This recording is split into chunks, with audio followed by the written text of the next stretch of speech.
बहुत समय पहले की बात है। एक घना जंगल था जहां पेड़, पौधे और जानवर सब मिलकर रहते थे। उस जंगल में एक छोटा जादुई गांव भी था, जहां सिर्फ परियां और जादुई जीव रहते थे। इस गांव की सबसे खास बात थी वहां का जादुई तालाब। इस तालाब का पानी इतना शुद्ध और पवित्र था कि जो भी उसकी एक बूंद पी लेता, उसके दिल की सारी बुरी भावनाएं खत्म हो जातीं।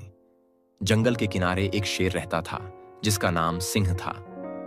सिंह बहुत शक्तिशाली था, पर उसके मन में हमेशा क्रोध और घमंड भरा रहता था।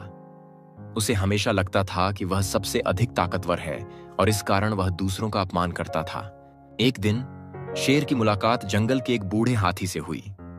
हाथी ने शेर से कहा, सिंह, तुम्हारे पास बहुत शक्ति है, लेकिन अगर तुम अपने क्रोध और घमंड को नहीं छोड़ोगे तो तुम्हारी शक्ति भी बेकार हो जाएगी। सिंह ने हाथी की बात पर हंसी उड़ाई और बोला, तुम बूढ़े हो, तुम्हें क्या पता शक्ति का असली अर्थ क्या है।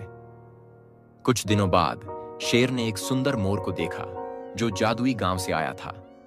मोर ने शेर से कहा, सिंह, अगर तुम सचमुच सबसे शक्तिशाली बनना चाहते हो तो तुम्हें जादुई तालाब के पानी का एक घूंट पीना चाहिए। इससे तुम्हारा दिल शुद्ध हो जाएगा और तुम सच्चे मायने में सबसे ताकतवर बन जाओगे। वह मोर के साथ जादुई तालाब की ओर चल पड़ा। जैसे ही वह तालाब के पास पहुंचा, उसने देखा कि तालाब का पानी क्रिस्टल जैसा चमक रहा था। शेर ने तालाब से पानी का एक घूंट लिया। जैसे ही उसने पानी पिया, उसके भीतर एक अजीब सी शांति महसूस हुई। उसका क्रोध और घमंड धीरे धीरे खत्म होने लगे।